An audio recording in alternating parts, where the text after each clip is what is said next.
students go to the movies, they know the best way to travel is safely.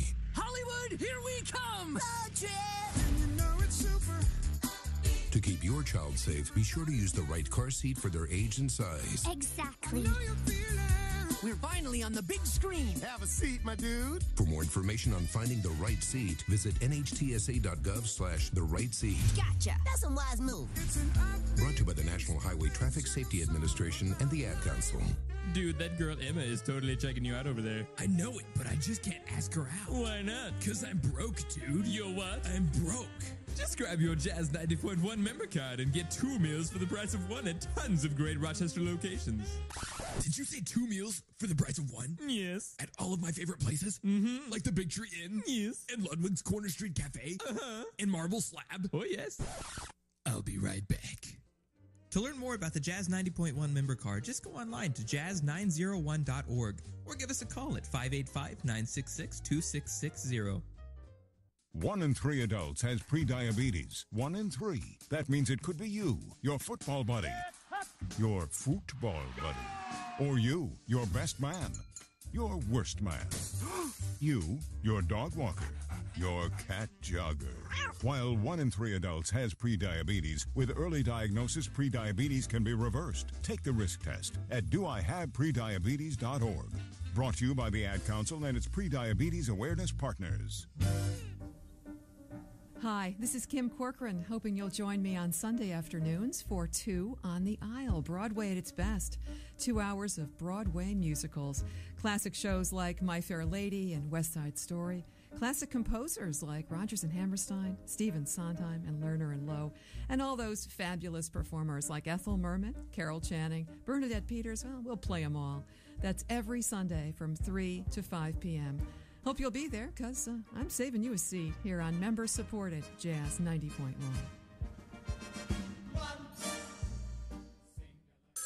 A ranger station. I'd like to report a bear hug. Okay. I put out my campfire, and Smokey Bear hugged me. So you drowned the fire, you stirred it, drowned it again, and felt that it was cold? Uh-huh.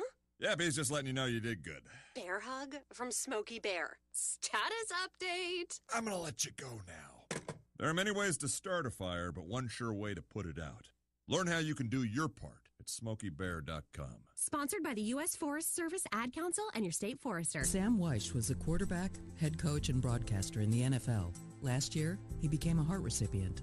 And now I know what a miracle feels like. My new heart gave me a new mission in life, and that is to get others to sign up to be organ donors. There are over 130 million people that have already signed up. Be a part of that. Please sign up to be an organ, eye, and tissue donor. Go to organdonor.gov. U.S. Department of Health and Human Services, Health Resources and Services Administration. Jazz 90.1, streaming online worldwide at jazz901.org. Official WGMC contest rules are available online at www.jazz901.org. Member-supported Jazz 90.1 proudly welcomes you to America's longest-running computer show, Sound Bytes. Call the show now at 966-JAZZ. That's 966-5299. Toll-free 800-790-0415 or soundbytes.org. Now, alongside Steve Ray and Dave Enright, here's Nick Francesco on member-supported Jazz 90.1. Good afternoon, Mr. and Mrs. America, and all the chicks in the BC.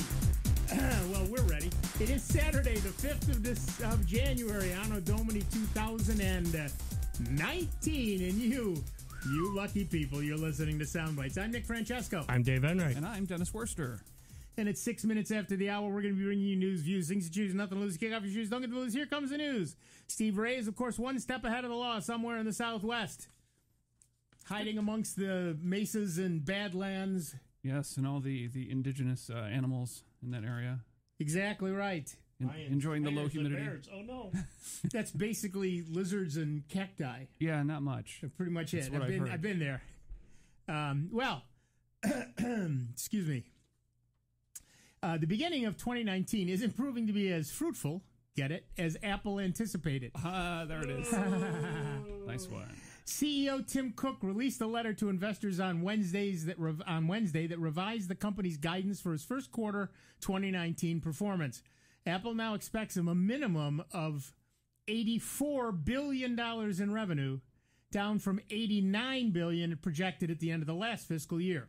In response to the news, Apple stock fell 8% in after-hours trading and remains down since. Only Apple could say they're going to make $84 billion in 3 months. Guys, did I say 89? That's terrible. Did I say 89 billion? What I meant was 84 billion. What? That's horrible. I'm out. That's exactly right. So what happened? Cook cited a number of factors, including the timing of the newest iPhone launches and supply constraints across product accessories categories. The new iPhone XS, XS. 10S. It is an XS. It is an XS. Well, a case could be made, yes. The 10S Max and the 10R began shipping in fourth quarter 2018, leading to fewer sales to be counted in the first quarter of 2019. As for supply issues, the letter claims that sales of Apple Watch Series 4, iPad Pro, AirPods, and MacBook Air were all constrained during much or all of the quarter. But the biggest problems come from lackluster sales in China and equally disappointing iPhone upgrades. Cook wrote that the magnitude of the economic deceleration in Greater China took Apple by surprise, resulting in much of its revenue decline. In fact, most of our revenue shortfall to our guidance and over 100% of our year-over-year worldwide revenue decline occurred in Greater China across iPhone, Mac, and iPad, Cook wrote in the letter. Cook also cited the trade war between the U.S. and China as another factor. Since trade tensions don't appear to be lessening anytime soon, this spells trouble for Apple and other companies that make a lot of money from the Chinese market. While China's economy is undoubtedly a big challenge for Apple, possibly more challenging in the long run will be users' attitudes towards smartphone upgrades. Cook named weak iPhone upgrades as a major contributing factor to this quarter's slump. While a number of things can influence a user's decision to upgrade their smartphone, Cook cited Apple's significantly reduced iPhone battery replacements as one reason some have chosen to stick with current models. The industry as a whole has had to deal with declining smartphone sales for a while now, and Apple isn't immune to that trend. But other vendors like Samsung have fairly low exposure in China, so the China slump has hit Apple the hardest. All is not doom and gloom, however. In his letter, Cook also pointed out a bright spot for Apple. Its services division, which includes the App Store, iCloud, and Apple Music, continue to grow.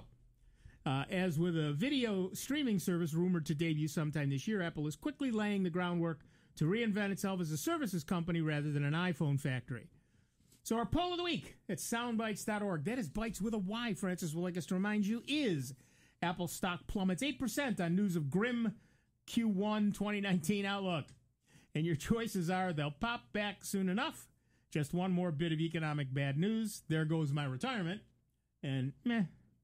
So far we've had 29 votes, and meh is significantly in the lead. I know you'll have much more to say about this, so if you scroll down on the right under fascinating stuff, you'll see the forums. Second forum down is the poll discussion.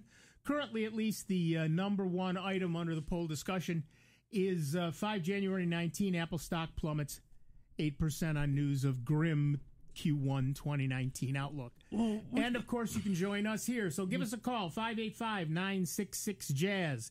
That's 966-5299, or toll free at 1-800-790-0415. We've been saying this for months, though, so they shouldn't be shocked.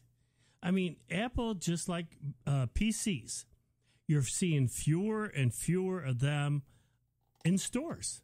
Yep. I mean, the models. I mean, Steve used to sit here, it seemed like every other month, talking about a new model PC. Now they're down to phones, tablets, and maybe, a few laptops here and there. Not many. As far as the desktop world, that's gone away for the most part. You don't hear any big things. Oh, we're bringing out this model desktop and that one that you're going to need this screen and all that other stuff. It's gotten smaller. And the same with the PC side. And that's been going on for over a year and a half. You can go into most stores nowadays. You see very few desktops. You will see laptops, you will see tablets, and you will see phones. Well, Apple assumed they were immune to all of that because they have a built-in audience. They have a built-in base. There are people who will never buy anything except Apple.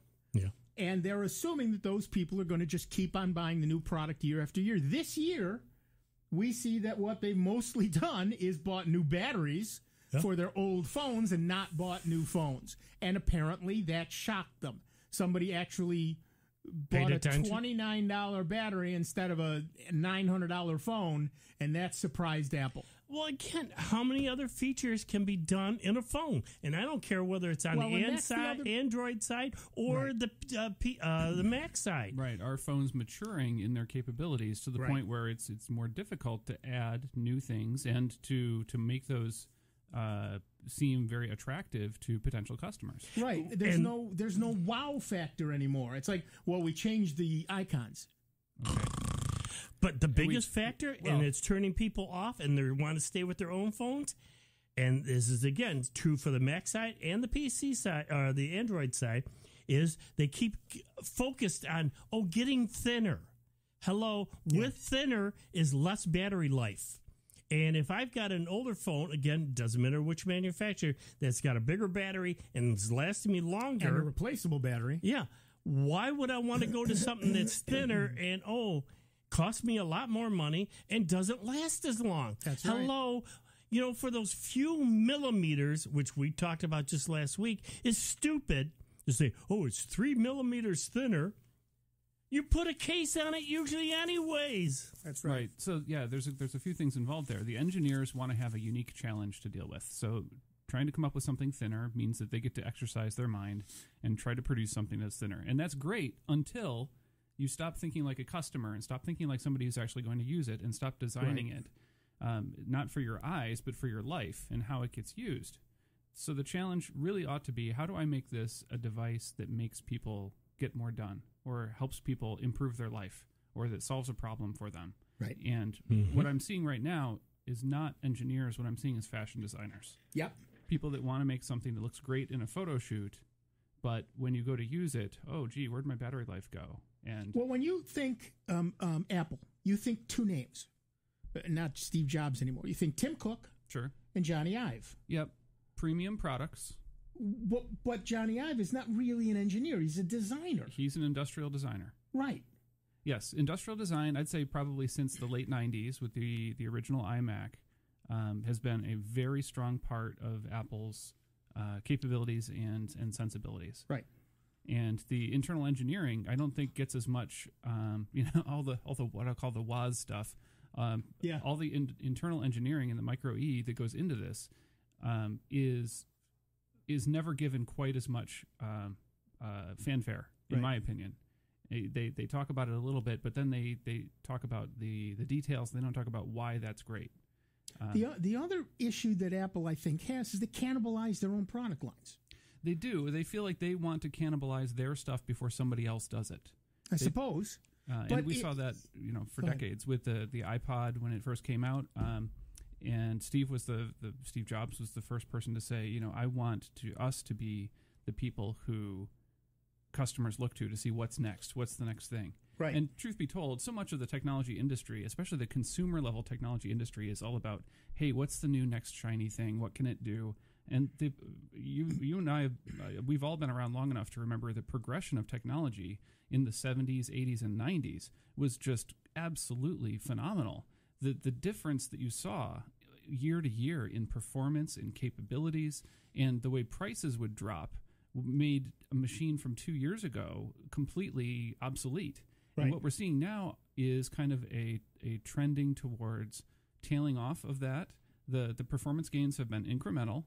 And the capability growth has been very good, but it's always been in new form factors. So we saw desktops rise, then we saw laptops get more capable, longer battery life, more performance.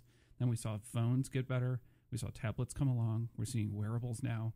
And I think as we move into smaller and smaller and smaller form factors, you're going to see that this cycle will tend to repeat itself. So it's all about what's going to be the next thing. Is it going to be glasses? Or is it going to be some other wearable? Is it going to be tech that goes into your car or something else? Right. But then again, when we talk about Apple cannibalizing themselves, where are the iPods? They've been replaced. They melted into the iPhone. Right. They've been replaced by the iPhone. So there's an entire product line that Apple can't sell anymore. Well, they definitely don't sell it.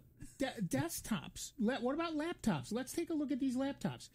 Apple themselves are saying you can do almost everything you want to do on an iPad. Yeah, I think about this the same way. I wasn't truly aware of the situation between the Apple II and the Mac in the early 80s, just due to my age. Right. And you were 4. Slightly older, but not much. And I tend to think this is probably what that was like. The Apple II people versus the Mac people is probably a lot like the Mac OS people versus the iOS people now. Yep. The Apple is kind of split into two worlds, and they are each trying to make sure that they are both relevant. And I think that there's probably a little bit of internal tension there, but Apple is doing their best to try and smooth over that difference and accentuate the differences when it matters in terms of portability. But if you look at the raw Geekbench numbers for the newest iPad, they are through the roof. It's amazing. And it's amazing how many of their desktop and laptop machines are totally stomped on by the performance of the newest iPad. Exactly. And that's a problem that Apple has, and they brought it on themselves. They don't differentiate their product lines. They cannibalize their own stuff. They encroach on their own territory. And I get it. They're different divisions, and Apple's always been, survival of the fittest. And so if your division can't cut it, too bad. I get that. Sure. I mean, that's all Steve Jobs. Right. I get that. But what it translates to in the real world is Apple's cannibalizing their own stuff. And that's I think a problem. Look at what Google is doing now with this new operating system called Fuchsia. Mm-hmm. Okay. They have a new operating system. It's still in very early beta. Could be just late alpha if you want to look at it that way. Right. Called Fuchsia, and it is designed essentially. It will run on any platform. So it's going to replace Chrome OS, Android. Okay. You can run it on a desktop. You can run it on a laptop. You can run it on a tablet. You can run it on a phone. You can run it on your fingernail. I don't care what it is. Okay. But that's Fuchsia, and that's their next thing. So what they're trying to do is homogenize their market. So now it depends entirely on you which form factor makes you happy. As opposed to you have to make a clear delineation. Do you want a laptop or do you want a tablet? Right. Well, I think that comes down to where do the companies make their money. And I think so much of Google is making their money through advertising. So Right. their goal is to put a screen in front of everybody. Right. Apple is a little bit different. We're going to take a quick break. Oh, all right. We'll just sit here and You dance. overtalked it. Okay. My bad. I'm so used to, I'm still in the old mode. Hang on. I'm rocking the cash bar over here. No, I'm so. I apologize. I was thinking, how we used to do the 20 and the 40. Yeah, and I forgot. New year, new mind. Okay, so as I was saying, yeah. Please First, continue. Let us apologize for Dave's age. That's okay. You can dance along at home, people. Brain fart. I said, oh wait, we're late for the break, and I forgot. Oh no, he changed. Well, we do trust you to keep us on time, and we do thank you for that. Yes. So it can be a challenge sometimes. So I think where I was going was, Google makes all their money from advertising. Their goal is to show you some search results, show you your email, show you your photos, all the other things that they can, and sell ads against it. And that's a very modern method for handling that through the web. Apple doesn't make as much as their money from that. They make a lot of their money from the hardware. They're starting to make more and more money from the services that they provide, the iCloud services and subscription music and subscription video. So it's interesting to see how they're different, and I think that kind of drives their approach. So when it comes to hardware, I've always really enjoyed Apple's hardware in general. I've always liked their OS, but I've always really liked their hardware. So even to the point where I've run other OSs on Apple hardware just because I've really appreciated it. And I still think that they make some of the nicest hardware. I don't think it's the cheapest hardware, but in general, they I make think exceptionally good hardware. As a matter of fact, I think it's probably at the high end of what's available. Yep. What I would like to see them do, I think in general, is to refocus on not just. I need them to take less of a you will build it and the ideas will come. I would like to see them try and focus and build the best quality of what was it that Steve Jobs used to say? Design is not what it looks like. Design is how it works. Right. So I want to see more about a smooth interaction. I want to see that, I can use my Apple Pay, on my phone or on my Apple Watch. I want to be able to buy apps with it. Right. And today I can't. Right. I have a credit card number stored with iTunes because it's been there for 15 years. And I have a credit card number stored with Apple Pay. And they're like two completely different worlds. Yep. So I'd like to see some rethinking of some of the assumptions that go into what they've built already, and more integration and less question marks over my head when I try and do somewhat seemingly simple things. Right. And that's a problem, again, that really came from Steve Jobs. By building that Chinese wall between divisions and making them compete against each other. Right. There wasn't enough synergy between those divisions to homogenize the product line. Yeah. And that's what Google is trying to do. And you're right, it's a very different situation. They don't care who sells the hardware. They don't care what form factor you buy. They just want you to use their operating system. Put the browser in front of people's eyeballs. Right. But because of that, they're doing what you want Apple to do. They're looking at making a single product that runs everything you want to do. And you have a very similar experience. Right, so the across everything. So the things you've learned when you're using it on your laptop or on your tablet are the same things that you're going to see and you can use when you've used it on your phone. That's exactly right. You want to be able to say to somebody, and think about the power of being able to say to somebody, oh, I'd like to buy a Chromebook, but I don't know if I can work one. I said, do you have an Android phone? Yeah. It's the same thing. You will see it. Different size screen. But they're the only difference. That's right. And to that point, the Mac has always been about that consistency in user interface. Even going back 20, 25 years ago, the thing that they had going for them back in the early Windows days was that their apps all looked the same. Yep. And they did different things, but the interface that you used, the windows, the icons, the mouse, the pointer, all of those things had a very consistent user interface, and people knew what to expect.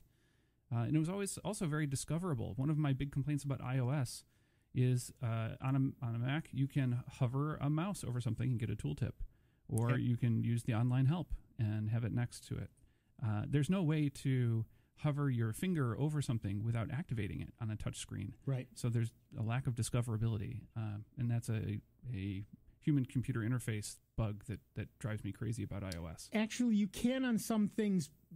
I know on Android you can. The problem is hovering is so delicate that you almost never hit the sweet spot. Mm. You know? Yeah, Apple's had, what do they call it, 3D touch and other things like that. But I think that's been difficult for pro users and almost impossible for the typical consumer to get right. And as people get older and their hands start to tremble a little bit, sure, you're really not going to hit that sweet spot. Right.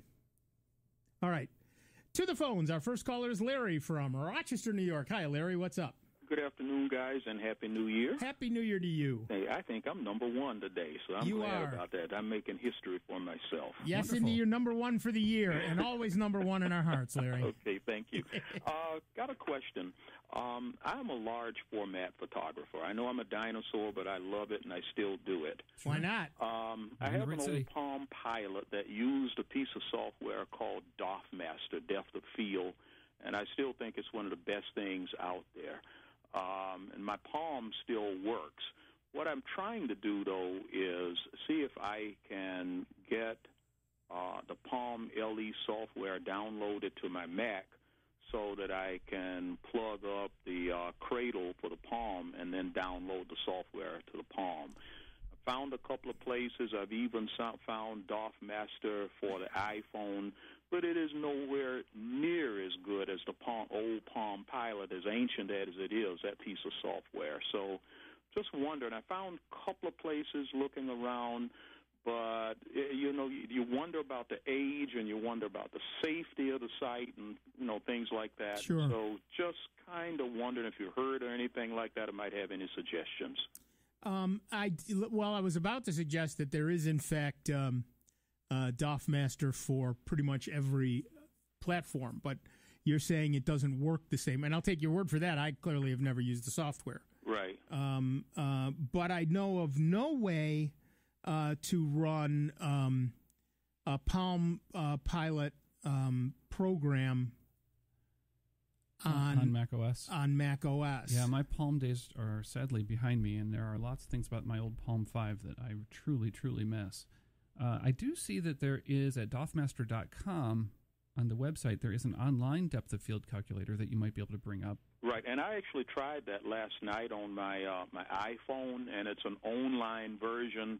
But once again, it's almost antiquated compared to the old Palm, where you actually had all the scales and everything, and you could kind of instantly see what you were doing because it's a view camera. You got to calculate everything yourself, which is what I enjoy doing. Sure. I'm looking at the screenshots of the Palm version here. You're right. It is considerably different and enhanced compared to the stripped-down version that they made for the web. Right. Now, the web version, if you're looking at your PC, is great, but who falls a PC into the field? True. Right. I was just wondering if you might know of anything offhand. Otherwise, I got to figure out if I'm bold enough to download something from some of these sites onto my PC and then try downloading it. I'm not sure that I am. Well, you can probably trust DOFMaster. It is the official site. Right. I think that the trick is going to be finding either an emulator or something else that can run that Palm app on your non-Palm device. I honestly haven't ever seen anything that's Palm emulator. Yeah, I looked hard and I haven't. You know, sometimes old is not necessarily worse. Right. So I thought I would call this morning and just ask. I've spent a lot of time looking for that. I've got my old Palm on. The only thing I ever really hated about it is when the batteries died, everything died, and you had to reload everything. That was the worst part of it, I think. But other than that, when it's working, it was a sweet little program and a nice little handheld device, and what's out there now doesn't come close. And even when I go to the App Store for iOS, you know, what's out there just doesn't measure up in my opinion. So that's what I'm looking for. But thank you for your answers. I'll keep looking, and if necessary, I guess I'll just have to live with the new and modern. Sorry. Yeah, the only Palm emulator that I'm able to see is one that is considerably Are you there? older. Yeah, I'm here. Oh, okay. Yeah, I'm sorry. I wish I knew what to tell you. I'm sorry. Yeah. Okay, well, thank you guys, and Happy New Year, and continue to do good work. And you too. Thanks. Bye-bye. All right, now we really are going to take a break. Back in just a couple of minutes with Dave Enright, Dennis Wurster, me, Nick Francesco, and you. It's 29 minutes after the hour. It's Sound Bytes, member-supported Jazz 90.1. It's America's longest-running computer show. Back to more Sound Bytes with Nick, Dave, and Steve. Next on member-supported Jazz 90.1. Ready to become a member of Jazz 90.1? It's easy to do, and it feels so good. Just call 966-5299. That's 966-JAZZ. Or pledge securely online at jazz901.org. And remember to check if you work for a company that matches donations. This could double or even triple your pledge. Anytime is a good time to become a member of Jazz 90.1. Spread the word. The program that keeps you connected to the latest and greatest in jazz is on your radio. That's right. Each week on the Cool Jazz Countdown, we're taking you inside the music with our new music features and our On the Line segment. So join us, Marcella Shepard, the bass man, and me, Kyle LaRue, for the Cool Jazz Countdown. Mondays at 6 a.m. on Jazz 90.1. Titans go! When the Teen Titans go to the movies, they know the best way to travel is safely. Hollywood, here we come! And you know it's super. To keep your child safe, be sure to use the right car seat for their age and size. Exactly. We're finally on the big screen. Have a seat, my dude. For more information on finding the right seat, visit nhtsa.gov/the right seat. Gotcha. That's a wise move. Brought to you by the National Highway Traffic Safety Administration and the Ad Council. A ranger station. I'd like to report a bear hug. Okay. I put out my campfire and Smokey Bear hugged me. So you drowned the fire, you stirred it, drowned it again, and felt that it was cold? Uh-huh. Yep, he's just letting you know you did good. Bear hug from Smokey Bear. Status update. I'm going to let you go now. There are many ways to start a fire, but one sure way to put it out. Learn how you can do your part at SmokeyBear.com. Sponsored by the U.S. Forest Service Ad Council and your state forester. The success of any business depends on its ability to offer value, a great quality product or service for the right price. Businesses themselves need to get value for the things they need as well. As an underwriter of Jazz 90.1, you can get the word out about your business, what you do, where you are, and how to reach you. Underwriting messages are straightforward, simple, and easy to remember. Underwriting at Jazz 90.1 is a great way to promote your business while supporting public jazz radio. For more information, call the Jazz 90.1 business office at 966-2660 today.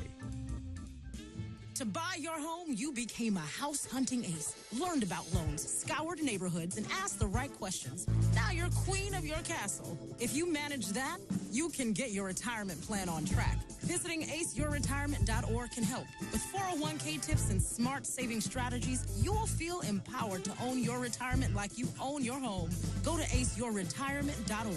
Because when it comes to clearing financial hurdles, you're an ace. Brought to you by AARP and the Ad Council. Boogaloo Joe Jones, Jimmy Smith, Soul Live, Grant Green, James Brown, Melvin Sparks, Ron Levy, Bobby Bluebland, Jimmy McGriff, Charles Kennard, New Cool Collective, The Awakening, Clarence Wheeler and the Enforcers, Eddie Jefferson. Join Chuck Ingersoll for the Soul Jazz Spectrum, Sunday nights at 9, and hear all this and more only on Jazz 90.1 and Jazz901.org. Ramsey Lewis, Eddie Roberts, Cannonball Adderley, Eddie Harris, Young Hope. If time is money, how can we get more of both? This is Sandra Tsinglow with the Lowdown on Science. We've all been there. We have an hour before a meeting. Instead of making the most of it, most of us just fritter the time away, sending texts, checking our Facebook page. But why do we do this? Why not maximize our free time? Enter a research team led by Gabriella Tonietto from the Rutgers Business School. They asked nearly 200 people to participate in either a 30 or 45-minute study. Both surveys paid, but the longer one paid double. The researchers then scheduled the survey an hour before an upcoming meeting. Findings? Despite having enough time for the 45-minute survey, people typically opted for the shorter version, even though they could make more money. The researchers believe we often underestimate our time when we have an upcoming event. We're afraid we can't get much done within the time window. This causes us to be less productive. So let's use our time more productively after just one last game of Candy Crush. The Lowdown on Science is produced by LDOS Media Lab in partnership with the University of California Irvine Science Communications and 89.3 KPCC. On the web at LOHDOWNonscience.org. This is Sandra. Follow us on Twitter at LOHDOWN. Here's the latest Jazz 90.1 weather forecast. Look for a mostly cloudy sky later on into the day after some morning sun across Rochester, western New York, and the Finger Lakes. The storm along the coast will miss Rochester, but it will throw a little light, wintry mix into the eastern Finger Lakes, far south and east of us. Temperatures today top out in the mid-40s for highs. Clouds will tend to increase tonight, the overnight low near 30. Mostly cloudy Sunday with a few snow flurries and a chillier breeze out of the north and northwest. The high temperature in the middle 30s. I'm meteorologist Josh Nichols for Jazz 90.1. And currently, right now, we got cloudy skies, 36 degrees out at the airport, and 38 here at member-supported Jazz 90.1.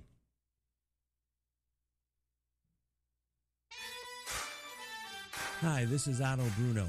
Join me tomorrow from 12 to 2 on member-supported Jazz 90.1.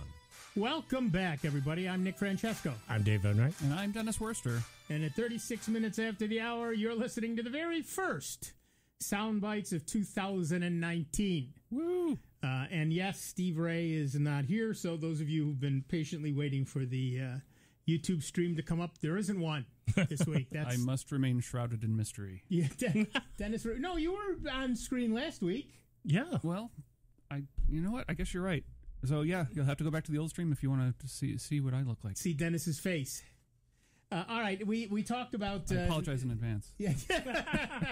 We talked about... We have faces for radio. We talked in the first segment about a lack of advances in cool things for handhelds and hardware. And well, yeah, I think we're waiting for the next big thing, as always, right? Well, and that's the technology world. So tell us about what you think you've got here. Google's radar-based gesture control system. Radar-based gesture controls. Okay. For mobile devices. Project Soli, S-O-L-I, Soli, isn't dead yet. The project, which was announced all the way back in 2015, has popped up at the FCC, where it has been approved for use in the 57 to 64 gigahertz frequency band. Project Soli's goal is to build a tiny radar system on a chip that can be used to detect hand gestures made above a device. Okay. At last, my vast repertoire of rude Italian street gestures will once again be useful. Yes. So you can use any finger you want. Driving. What? You can use any finger you want. That's exactly right. Soli is only at the experimental stage right now, but Google usually pitches Soli as a concept control scheme for smartwatches, speakers, media players, and smartphones. Usually the gestures shown are things like tapping your thumb and index finger together for a virtual button press or rubbing two fingers together to scroll or turn a dial. The idea makes the most sense for tiny devices like a smartwatch, which don't necessarily have the space for a sizable touchscreen and lots of buttons. It could also have benefits for users with limited mobility. The FCC's decision actually lets Google use Soli at higher than the currently allowed power levels, which was apparently needed to make the chip work. Google originally wanted approval for a power level in line with the European Telecommunications Standards Institute standards, but was talked down, oddly enough, by Facebook, who is concerned about interference issues. Facebook is interested in 60 gigahertz broadband through its Terragraph project. The FCC said the decision will serve the public interest by providing for innovative device control features using touchless hand gesture technology. How sensitive is Soli? A group of researchers from the University of St. Andrews in Scotland are exploring its limitations. In a paper published last month, they show how Project Soli hardware can be used for a range of precise sensing tasks. These include counting the number of playing cards in a deck, just by... That's how sensitive it is. Measuring compass orientation, and even discerning the specific configuration of a stack of Lego blocks. The researchers suggest a number of applications for education, entertainment, and more. Soli radars could be embedded in tabletops to recognize pieces in board games, for example, or built into smart homes to monitor the presence or absence of certain items. It's not clear what use cases Google will pursue with Project Soli, but research like this shows there's a huge number of avenues to explore. So are you ready for Soli on your smartwatch? Give us a call, 585-966-JAZZ. That's 966-5299, or toll free at 1-800-790-0415. See, that's the kind of interestingly innovative stuff that really nobody else is doing. True. Think about... Well, I bet there are lots of companies that are doing it that can't quite talk about it yet. And I think the only reason we're talking about this is because... Right. That it was seeking FCC approval, and it apparently was looking for some sort of variance from the typical approval. They wanted to use a chip with more power. With more power. And they got it, apparently. But I like the idea, the ability to, right now with your smart speaker, you either have to speak to it or touch it to get it to do so. So let's say you want to lower the volume. If you could just wave your hand in front of it. Yeah. To lower or raise the volume. Like Ross from Friends telling everybody to keep it down. Or he just pinched his fingers together and made a face gesture. Right. And apparently this thing will do that. It'll see those gestures. And the ability to do stuff on your phone without having to actually touch it. So your phone's sitting on the table instead of, you just... I think there was a phone maybe a year or two ago that allowed you to kind of wave your hand over it to either wake it up or to have it to scroll through. The Android phone has features that, for example, will let you take a picture by swiping your hand this way across it from right to left. Okay. Without touching the screen. I see. But that is, pardon the pun, touchy and doesn't always work well. Right. So this new approach with this short, what do they call it? Short range radar. Yeah. May offer some advantages there. And particularly if you can define your own gestures. So maybe I want a gesture that calls my wife or whatever. There goes those rude Italian street gestures again. Well, but you can set up gestures that do that sort of stuff. You set up the ASL I love you thing. Right. You make that to your phone. Exactly right. There, do that instead. Doesn't have to be rude if it's a hand gesture. An A for Amelia or whatever, yes. whatever it happens to be, right? But and the same thing for your watch. Right now, that's a very small screen. That is true. But if I can use hand gestures above it, right, or if it were sensitive enough to read my face, true, I suppose that would be another way to do it. I was watching a YouTube video about a guy who was trying to program an AI to read lips out of video, and he turned out that it was significantly more difficult than he thought it was going to be. Yeah. So he ended up going from a video that was a few seconds long and analyzing all the frames to having to record himself making over-exaggerated mouth movements and a pre-informed script to try and train and then have it work for the rest of the 2-hour movie that he was making. Right. I have deaf friends. Turned out to be considerably more difficult. I have deaf friends who lip read, and they don't like me very much because I have a mustache. Oh, yes. Well, you just need to put on that, construction cone orange lipstick, and you'll be all set. And I look dang good in it too. I have to tell That's right. You could work it. I could work it. I can work it. You can make that work. That's right. But scary. So I learned I got a Series 4 Apple Watch a couple of months ago, and I've been trying to do the input on it. And you're right, the screen is very small. But it reminds me of another small screen that I used to have in my Palm. And just like the caller was saying, it brought back fond memories of my Palm 5 and how quickly I could write with the little stylus and using a simplified alphabet that Palm had called graffiti. Graffiti, I love graffiti. I could lay down text pretty fast, considering that I wasn't using a keyboard. Right. And it's amazing that Apple has a text input mode where they put a little grid of dots on the screen and you draw the letters you want. But the problem is my fingers still speak graffiti. So I do the graffiti movements for all these things, thinking, oh, this is going to be great. I can whip this right out. No, not so much. They expect you to draw out actual letters with good penmanship. Well, fingermanship, I guess. Yeah, fingermanship, yeah. And it did not fly, but I'm having to retrain my brain, and I'm thinking, oh, how great would it be if there was some plugin or some other third-party keyboard that I could download and install into the watch that would allow me to do that. They would let you do graffiti, yeah. Or if Apple just bought out whoever owns graffiti these days and and integrated it as an option. I would love that. Yeah, I've gotten pretty fast at the gesture keyboard. Yes, on the Android where it's not gesture, it's a sliding thing. What do they call it? Swipe. Yeah, swipe. I've gotten pretty good at that, but honestly, it's a lot easier for me to just hit the microphone icon and speak what I want to say. Right, and I think that's what Apple really intends for people to do, is to hit that microphone button and talk into it. And I will admit that is surprisingly effective and efficient. But when you're standing there in the grocery store in front of the cart and talking into your wrist and saying, how many gallons of milk did you want me to buy? ? Right, right, exactly right. I'm not quite comfortable enough with myself to not feel self-conscious about that. Right. And then wouldn't it be nice to be able to put together a gesture set? Oh, sure. You could just go macros. Yeah. Oh, that'd be great. I would really look forward to that. Right. So Soli will be a boon for a lot, and like they said, for people who have disabilities. Sure.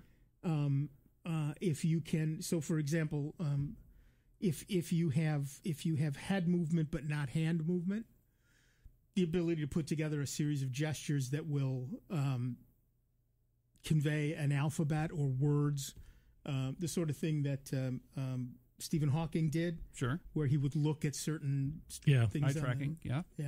I think that whole area is where technology can be really transformational for people in terms of assisted living or assisted life. Well, just how much voice recognition has advanced. Oh, huge. Right. I mean, that has gone leaps and bounds. It still isn't perfect, and part of that is that people slur. They mumble sometimes, and their diction is not perfect. And they may not know it. But boy, any voice recognition system will tell them pretty quickly. I will say that there are, and we had this where I work, where we had some people that were taking final exams who were not comfortable typing on a keyboard, but still needed to do this. So we made an accommodation for them. And we were very surprised that we did not need third-party software, super expensive generally, third-party software to do dictation. It was built into Mac OS X. Yep. We were able to put them in front of Microsoft Word, turn on dictation, We got them a headset so they could have a really good mic, and they were able to lay down what they needed, and then submit that for their final, for all the written pieces. Right. And it was really, really impressive to see the technology bend to fit that particular student's need. Yeah, we did much the same thing for a couple of students with Chromebooks. And it went even further. A professor who teaches in foreign languages needed to be able to lay down things. He was writing a book in German, and I said, "Well, I think if you set the system language of the Mac to German and turn on dictation, you can then dictate in German, and it determines what you're saying in German and lays it down on the paper in German." Yep. So it's not just an English thing. It's really available in many different languages, and it's almost just as cool to see it laid down in a Apple has that. Different language. Chrome, the Google Drive has that. So if you go into Docs, you can turn on voice recognition, voice dictation, I think they call it. My kids have used that from time to time. They are in a school district typing where Chromebooks are available, and they've used that from time to time to lay things down. Although they are, because they are motivated to talk with their friends, they become very good at typing very quickly and at an early age. Right. So it's not as big an issue for them, but it's nice to know that those things are there, and that's all great for the input side. For the output side, I think things like the earphones that we're seeing, they're getting smaller all the time. The hearing aids that are able to pair with your cell phone these days, where the sound doesn't come out of the speaker on the cell phone, it comes out in your hearing aids, is really neat. There's a company locally here in Rochester called Vuzix, Vuzix, that makes industrial not augmented reality, but they supply information into your line of sight so that you can use it while your hands are busy. Yep. It's very cool. It's a very cool company, very cool product, Vuzix. And those are the things that we're seeing that are truly innovative. They're not your typical run-of-the-mill, how can we write an app for the phone? It's how can we do what people need done, whatever the technology is and whatever the form factor is, and then they build it. How can we solve a problem, or how can we introduce an opportunity? Right, here? As opposed to how can we solve a problem with X, with the phone. Right. This is how do we solve the problem. And if it turns out it doesn't use a phone, but it uses a pair of glasses. Sure. Yeah, or air quotes. Whatever. Right. Who cares? That's how you solve the problem. That's right. And when you can supply the information to people, I still say that the people who can make the glasses that will immediately do facial recognition of the people that you stand in front of. Oh, Lord, I need that. And supply you with the name that floats over their head. I need that. Whoever can get that chestnut cracked is going to be the next $1 trillion company. Yep. I am anomic. It is an inability to remember nouns, in particular proper names. Mm-hmm. So I can say, Dennis, how are you today? Blah, blah, blah, blah, blah. And 2 minutes later, I can't remember your name. It's just gone out of my head. Right. Now, they say that's either an early sign of Alzheimer's or a form of dyslexia. I've had it my entire life, so I'm betting on the dyslexia part. Okay. But the point is, all through college, I would, particularly if you're not in the right context. So if I know you and I see you suddenly at, say, Wegmans, I don't know you. My brain cannot come up with your name. You recognize that I might be familiar. Right, the face is familiar, but forgot the name. Right, and even if I know that person really well, their name is just not in my head. And my friend Jimmy Solanowski, God love him, we used to work in the same theater company at Nazareth College, so we would often walk the halls together, and we'd see people come along, and Jimmy would whisper in my ear, "That's Nancy," or "That's Tom," or "That's Macrina," or "That's whoever it is." And he was your Smithers to Mr. Burns. He was my Google Glasses. Yes. Facial recognition of people. God love him for that, because it's not that I'm not interested in the person. It's not that I don't like them. The name is gone, and I don't have a choice. Yeah. Right. And if I had, and so now that Solanowski lives in Rhode Island, or where the hell he lives, it would be nice to have Google Glasses be my Solanowski. That's true. Yeah, and if they can get the cameras small enough and keep them low power, and somehow it becomes socially acceptable to wear those. Well, that's like, the you problem. only know my name because you're wearing those glasses. Right. Well, but if you could put a Google Glass thing on these glass, I mean, I wear glasses anyway. Sure, it's kind of aftermarket. Right, so if there was just a little thing you could add on, that would be pretty cool. Yeah. But you know what has helped? Excuse me, because I just switched jobs, and like you, I was very terrible at remembering names. Sure. But I've had almost 2 years hearing these voices on the radio through my job, right.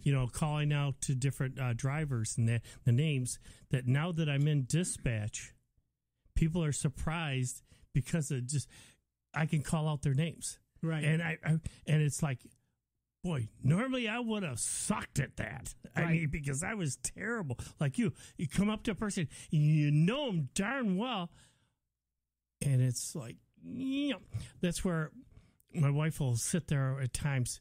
We'll come up to somebody, and I can't remember their names. You go, oh, hi, I'm Sandy. And they'll introduce themselves. Yeah, Elaine will do the same thing, and it has nothing to do with how well I know the person. My oldest friend in the world, Louis M. Fico. We were walking through, how long ago? This was Midtown Plaza. Whoa. And a person that I knew came up, and I said, hi, Mary, this is my friend. Uh-huh.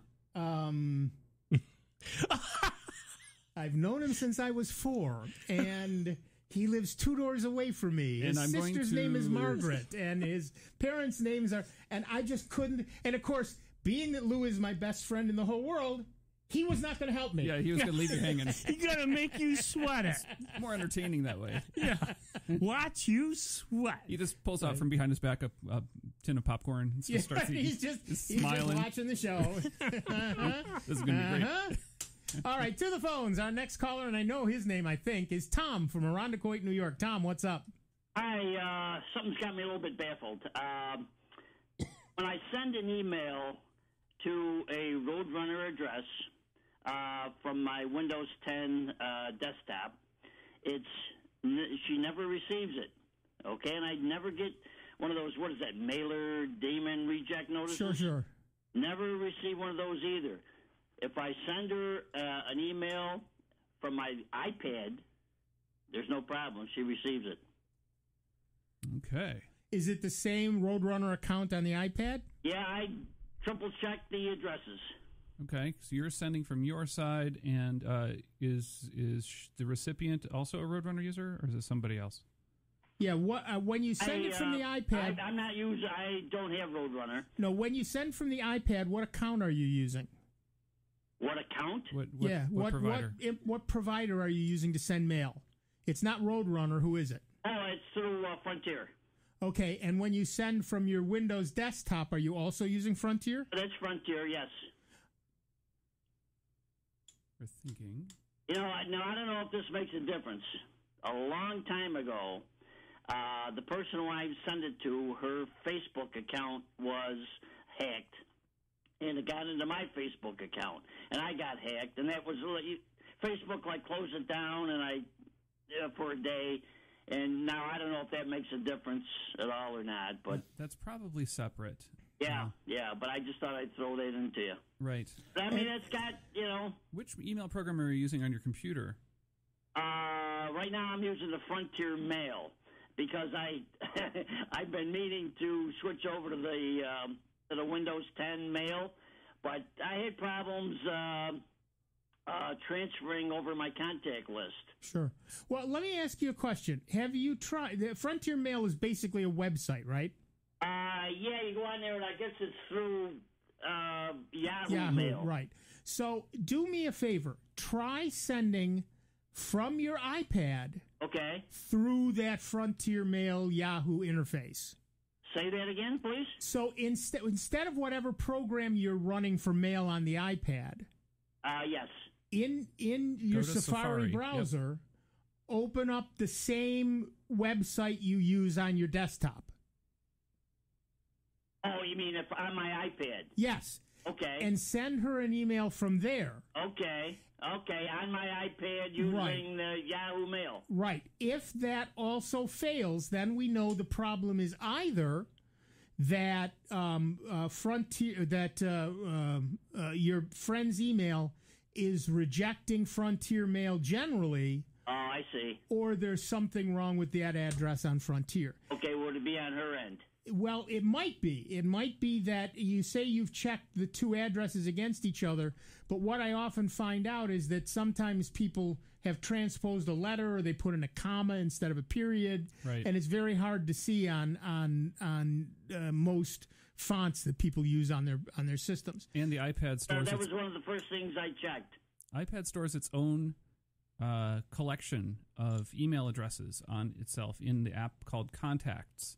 And that is probably not connected to the web version of the mail that you're using. Right. So the other thing to try is have your friend send you an email and then reply to it and see if that gets through. Just hit reply. Okay. Send her an email through my iPad. Tell her to reply to me. Well, I did get that happened, I think, and I can't remember if her reply was on my Windows. Right. Well, test that. Try that again. Okay. Well, have her send an email to your Frontier email and open it up on your desktop. Okay.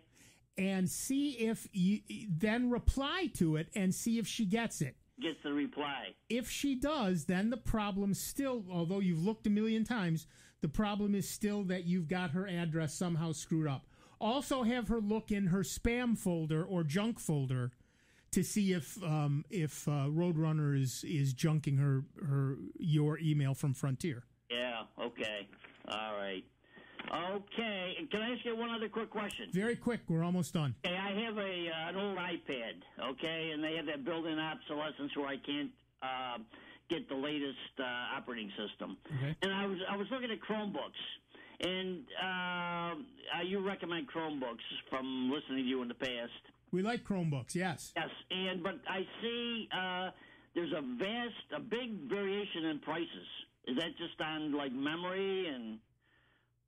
Usually it's on screen size and capabilities, whether or not it's a touch screen, storage size, okay, how nice the keyboard is to type on. Right. Okay. If you don't need a touch screen and you don't need to run Android apps, et cetera, then you can get away for $200. If you need all of those things, you could be $400, $600, $700. Hey, thank you for your help. You guys are great. Thanks. Have fun. All right, we're gonna this first hour is done. The first hour of 2019 is done. But we're going to take a second hour, and we're going to have plenty of fun, so just hang on. We'll be back in just a few minutes with Dave Enright, Dennis Worster, me, Nick Francesco, and you. It is 59 minutes after the hour. This is Sound Bytes, and the truly great and truly grateful to you that we can continue to be member-supported through your generosity. Jazz 90.1. We will see you on the other side.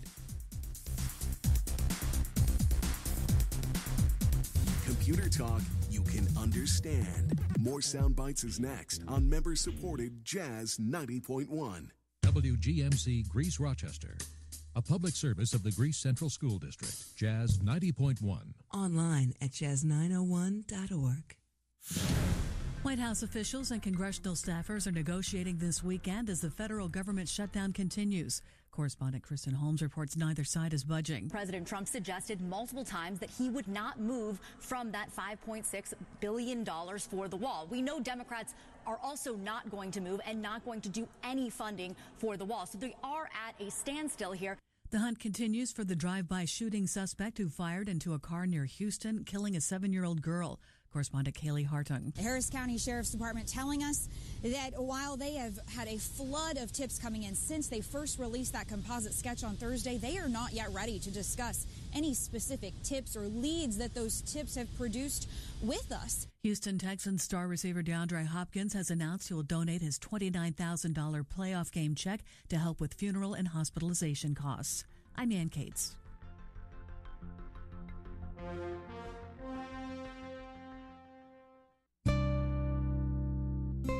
Here's another I Love New York travel tip.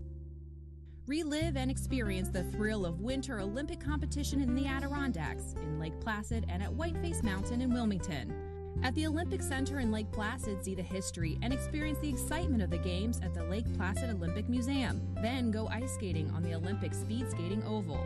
At Whiteface Mountain, ride the elevator to the sky deck on top of the 120-meter jump tower at the Olympic Jumping Complex and see where ski jumpers launch into thin air. Feeling adventurous? Try the Lake Placid bobsled experience at Whiteface's Olympic Sports Complex, or try the Lake Placid Skeleton Experience solo. You can also ski at Mount Van Hovenberg, the site of Olympic, World Cup, and National Championship events. To learn more about visiting Winter Olympic sites in New York State, visit the I Love New York website at iloveny.com. Find what you love in New York State. I missed a mortgage payment, but now I'm turning things around. With Sam, I can. Sam is Smart About Money, a free online resource from the National Endowment for Financial Education. We're an independent nonprofit foundation dedicated to helping people just like you get sound information about money at samican.org. Business has fallen off at work, but I'm getting prepared for whatever the future holds. With Sam, I can. Get empowered. Reach your financial goals. Visit samican.org. Habitat loss is pushing thousands of wildlife species toward extinction, but there's still hope when caring people like you help the Humane Society Wildlife Land Trust save vital habitat. We are the one national land conservation organization that always prohibits sport hunting and trapping on protected lands. Compassionate conservation means protecting both land and wildlife. Let's secure a hopeful future for all. Learn more at wildlifelandtrust.org/save or call 1-800-729-SAVE. Hi, this is Dick Robinson. If you're having a hard time finding the music you love, the Great American Songbook, join me, will you, for American Standards by the Sea. We think it's the best music ever recorded, and you can hear it every week. Listen Sunday mornings at 10, Tuesday nights at 6, right here on member-supported Jazz 90.1. Dick Robinson's American Standards by the Sea.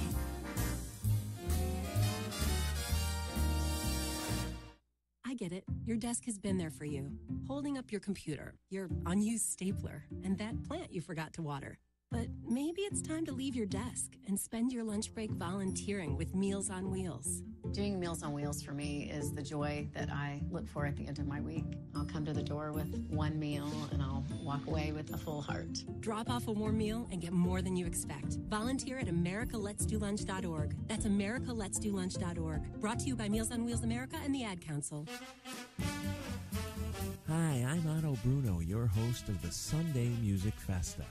Every Sunday afternoon from 12 to 2 p.m., we celebrate the standards of the Great American Songbook with the help of artists such as Frank Sinatra, Ella Fitzgerald, Count Basie, Dean Martin, Rosemary Clooney, and many, many more. Join us this week and every week for the Sunday Music Festa from 12 noon until 2 p.m. right here on member-supported Jazz 90.1 in Rochester, New York. Welcome back to America's longest-running computer show, Sound Bytes, on member-supported Jazz 90.1. Get online now. Call 966-JAZZ. That's 966-5299. Toll-free 800-790-0415. Or submit your question by email at soundbytes.org. Once again, here's Nick Francesco, Dave Enright, and Steve Ray on member-supported Jazz 90.1. Welcome back, everybody. I'm Nick Francesco. I'm Dave Enright. And I'm Dennis Worster. And at 5 minutes after the hour, you're hurtling headlong into the second hour. Not only the longest-running computer show in the known universe, but the first show of 2019. That's right. 2019. And we're coming up very quickly. Old. I spent my entire childhood wondering what the world would be like after the year 2000. Well, Blade Runner took place in 2019. And we're like nearly 1/5 over with the 2000s. Right. Yeah, and but what I was going to say, we're getting very close to our anniversary. That's true. Well, that's September, but yes. Yeah, but I mean, it's going to come fast. It's going to come fast, yeah. Every year a little faster, right? Yeah. Yeah, every year a little faster, and that'll be our 30th. Wonderful. That'll be our 30th anniversary. Hurtling headlong into our 30th year on the air. Doing this shit. Yep. This is what we do. It's so fun. Oh yeah, that's why we do it. That's why we come in and do it. It is fun. Otherwise, I wouldn't do it. There's no point otherwise. All right, we're going to go to the phones, and our next caller is Bob from Henrietta, New York. Hi, Bob. What's up? Oh, good afternoon. If you want to have a discussion about the wall, I'll be glad to, Dave, but maybe you close your mic. Yeah, exactly. Anyways, I'm making preparations to cut the cord for television watching. Sure. Toward that end, I've got a Plex server installed on a Ubuntu 18.04 machine. By the way, if anybody's thinking, go back to 16.04. 18.04 is a pain. But anyways. Well, yeah, I'm running 18.04, and there are some quirks. Yeah, that's one mild word for it. But anyways, I'm using the clients for like an iPhone and the web client. You go out to server it on your computer from another computer on the network, so fine. But the Roku box client for that kind of sucks. Are you aware of any third-party Roku clients for Plex? No, I am not. Roku is proprietary, and I don't know anybody who's broken that code. What don't you like about the Roku client? Well, you can't very easily schedule recordings on it. It's just very clunky and hard to use. Yeah, no, you've got it within Roku and the other services. Usually, now, like I use Sling. Sling has, you can have a DVR or storage up there and record programs. Oh, I've got plenty of storage on this machine, 6 terabyte hard drive and a RAID array. Yeah, but no, what I'm saying, though, it's within the services, like Sling or the others. That's another service that they offer that you pay for. It's very minimal, like I think it's like $5 a month. And for example, on the Apple client and the web-based client, there's a guide, just like you would expect on Brand X's DVR box that you get from the local big boys. You get a nice guide and everything like that you can go out several days to pick out what you want to record, watch, or whatever. But the client for the Roku hardware is missing all of that. That's why I'm looking for an alternative. Oh, in the actual Roku part. Yeah, in the Roku, if you set your TV to watch your Roku, open the Plex app, and the features of the Plex app, such as the guide and so forth, are sadly lacking in comparison to the other interfaces that I've been able to try. Oh, yeah. I don't know of any. I don't know. Honestly, I don't know of any third-party ones. I use Plex on an Apple TV, but not on a Roku. Right. I haven't used Plex on the Roku. We are actively Googling here for you, but I don't think we've come up with anything. I ain't found nothing. Yeah. Well, we confirm the nothing that you have found. Yeah.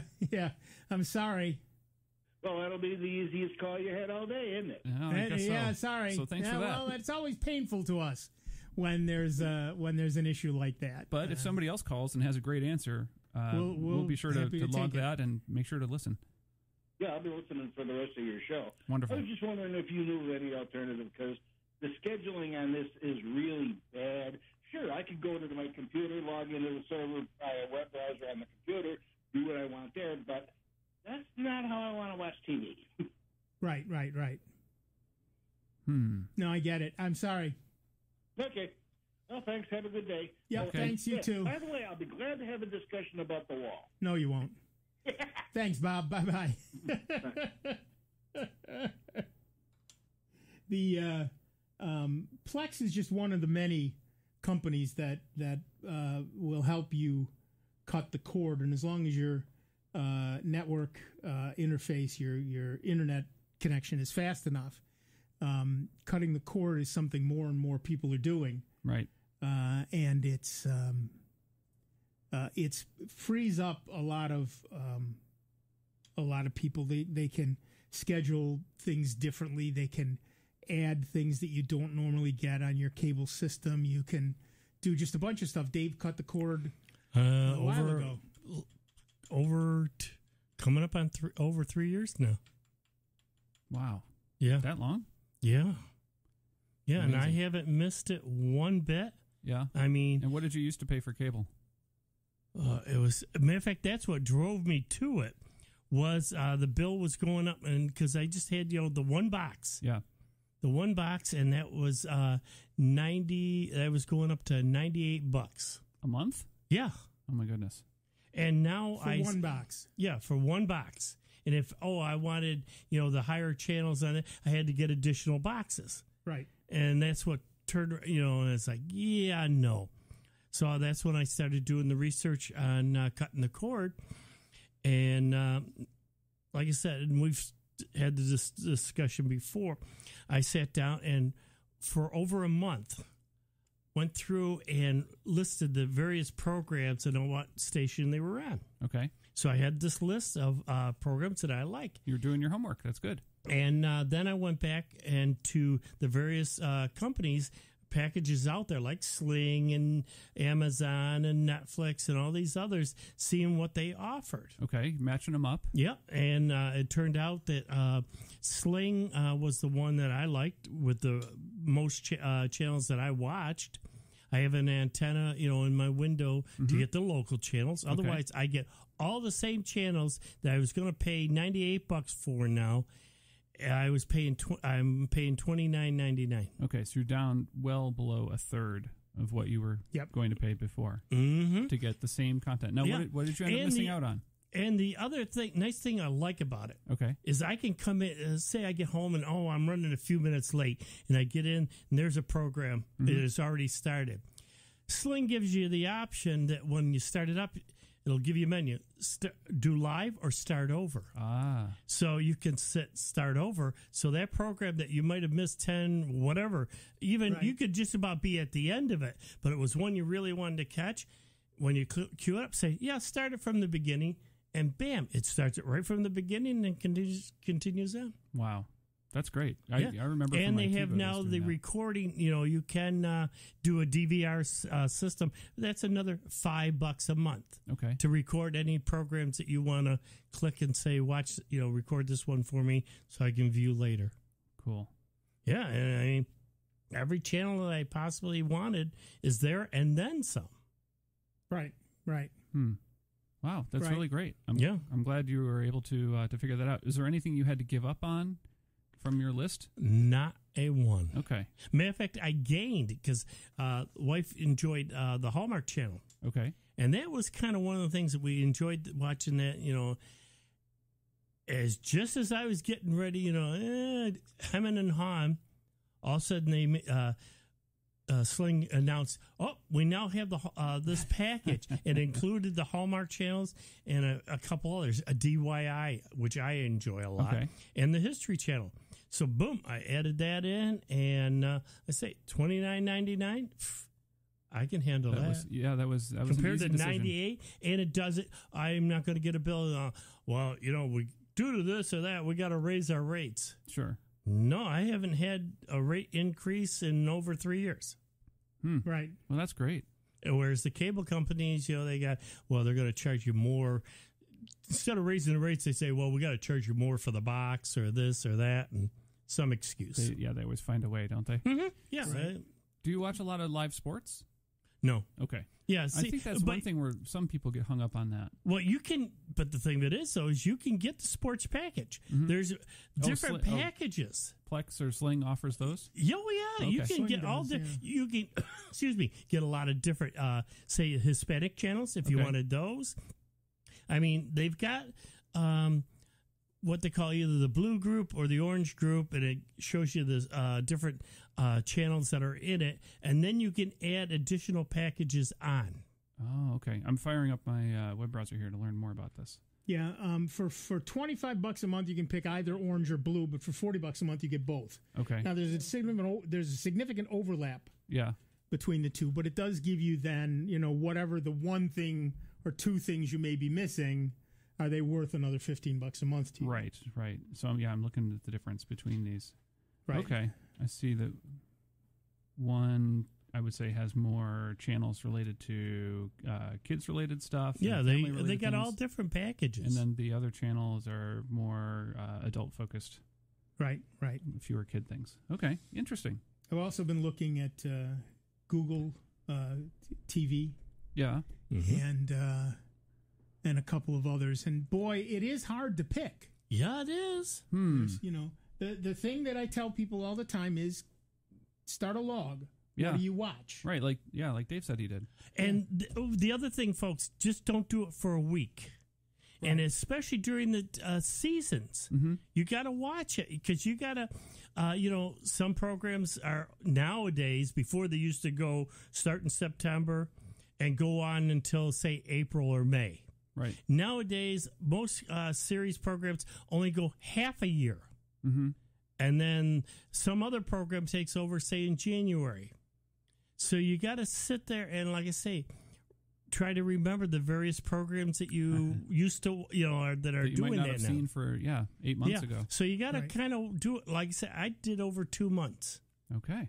I did over 2 months of, in maybe 2 months plus and I did it right around the holidays because a lot of the programs, it was like Thanksgiving on into, say, February, part of February, because a lot of them were just wrapping up the season, and then come, January, they were starting back up. Right. So, or the new ones were starting up, so I could make my list. And for an extra, with Sling, for an extra $5 a month, you get cloud DVR. Yeah. Okay. So that no matter where you are, you can catch up on. Yeah, I mean, I can watch it. I've even got the app on my phone. Mm-hmm. Right. The Sling app on my phone, and I can sit there and watch programs if I wanted to. Wow. Right. It's that. I think that market. And Google is those doing products it. have really Everybody's grown doing it. in the last 5 years or so. Hulu does it. Everybody does it, and the prices are slightly different, and the features are slightly different, and the channels are slightly different. Yep. But if you do your research and you spend a little bit of time at it, you'll get exactly what you want at a decent price. It reminds me of AT&T used to be the only game in town for your telephone at your house. And now you've got so many different options in the 90s for long distance and for other things. So, well, that's what's making me wonder, because now Greenlight upped the ante as far as now offering 500 megahertz for $50 or megabits. What's Spectrum going to do? Because there's no reason that they can't crank it up even more. Yeah, as long as your modem in your house will support it, then I think you can get away with that. Spectrum has a couple of problems, one of which is old hardware. Sure. They've got a lot of houses. Not just in people's homes, but also at their head ends. Uh-huh. And they have to do a lot of, it costs a lot of money, but they'd have to do a lot of replacing to get that 500 megabit throughput. Yeah. For that, so I'm sure they'll have to do it. I mean, you're right. With Greenlight doing it, they're going to have to up the ante, but it's going to cost them money. But even if they could double it, go from say up 300. Greenlight's doing 500, so they do 250. It's still more than what you're getting now. Right. That's true. Right. What I would like to see is some broader fiber to the home options here in town, and I know Greenlight is working as quickly as they can. He is. As a matter of fact, expanding, adding more crews and everything else, and trying to he's headed on into Greece. Yep, still working in Irondequoit, and I started in Webster. They need people to sign up. I started a Nextdoor group for my neighborhood, and nice. I gave them the link, and I said, "Look, if you're in this neighborhood, let's all go in. If you don't like whoever your provider is today, whether it's the phone company or the cable company, right, come and sign up here. It doesn't cost you anything. Just tell them that you're definitely interested in having more options." That's what I tried to do with my neighborhood watch group. Okay. I should say my wife did.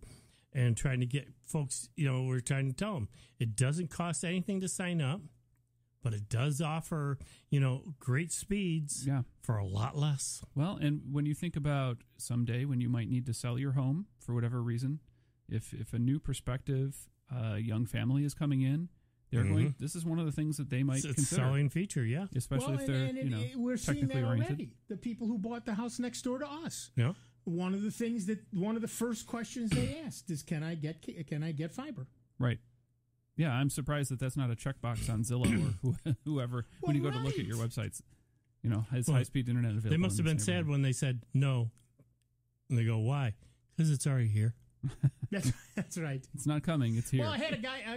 One of the things you could do, I don't know if you still can, is you could on their website, Greenlight would send you door hangers and stuff like that to hand out.